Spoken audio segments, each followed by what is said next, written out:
Good evening, everybody.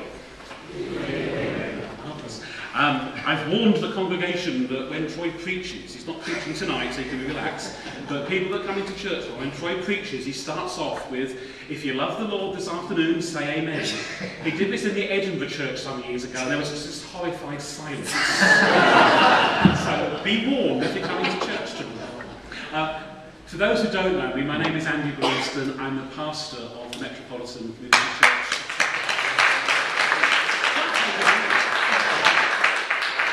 here in Manchester, and it's a delight to welcome you all to this evening with Troy Perry, and a delight to welcome Troy. Troy narrowly missed being arrested a couple of hours ago. I told Troy to wait for me and to look for little yellow Fiat cars. He waited on the right corner for the little yellow car. A little yellow car pulled up and he got in. The driver of the car, who wasn't me, started screaming, thinking he was being mugged by an American streets. Then Troy realised it wasn't me and he started screaming. So it's a little bit of the miracle he's here tonight. Troy, how have you found Manchester so far? I love Manchester. I have to be very honest. I've been in your city before. But today, Ian and your pastor walked me all over the city for 4 hours. I love to see cities. I love history.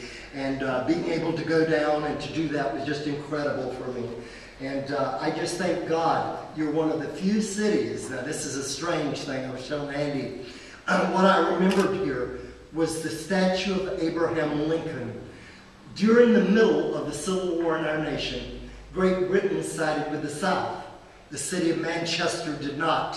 They sided with the Union. And the workers in this city really struck and said, we will not accept cotton from the South. And that could have been a death thing. But thank God, the Union also grew cotton, and they made sure that they got it filled. But I've always been proud of this city because it shows to me you're a very independent lot, and I like that. I want to tell you that. Excellent. And of course, Troy doesn't have much rain living in Los Angeles, and so we've given him lots of that today. Troy, I'm going to talk a little bit about, or ask you to talk a little bit about your early life. I know you were born in the 1940s, I won't say when, and you were, and you grew up in the 1950s in Florida. So what was it like growing up in the 50s in Florida and working out you were gay? I was born July the 27th, 1940 in Tallahassee, Florida.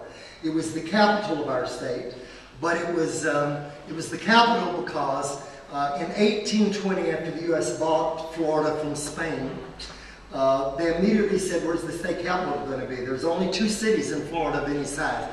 One was St. Augustine, Florida, which was the capital for Spanish Florida, and Pensacola, which was the British. At one point, they had taken that part of the state, and it was the capital of the Brits. And of course, after the American independence, here we are, and they immediately sent a commission from the 2 cities, and where they met us, where they built the state capital. And it was an Indian village called Tallahassee. And so it was there. As a child, I had loving parents, thank God. And it was wonderful. Tallahassee only had 5,000 people at that time in it. Today it has close to 1 million. But only 5,000 with lots of woods. We kids had a wonderful time. It was there in the when I had my first sexual experience with another man, another boy my age, and it was so loving, and it was just sweet, but it felt so right. And I was telling Ian today about something that happened to me later, but it was wonderful in ways. It was a time when America was very innocent in some ways. We'd won World War II, and all at once we had money, you know what I mean? And the Great Depression was over, and so it was just amazing. As I grew up, though, Pentecostal churches didn't talk about sex, only in the most general sense. Back then they didn't preach sermons against homosexuals, not quite. They wouldn't have used those words.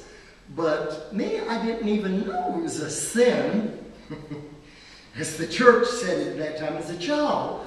And it was such a loving thing, and the young men, both of us, were just young people together. But as I grew older, my father in 1952 was shot by the police department in Tallahassee. He was a bootlegger. In other words, it was when we had Prohibition in America, my father even sold to the governor's mansion. You know how hypocritical all these things are. But they got the good liquor. They got the stuff from Canada in bottles, you know what I mean? Not the liquor that Dad made in the stills. And it wasn't until I couldn't figure out where our money came from. I knew we owned property, all kinds of things, but it wasn't until I woke up with my mother screaming, and then the next day read in the Tallahassee Democrat about my father. And of course, you know, I went to where my father died, and I loved my dad. I mean, it was really, like I said, I had a wonderful family. 4 brothers, I'm the oldest boy. And of course, my mother stuck it in my head right away.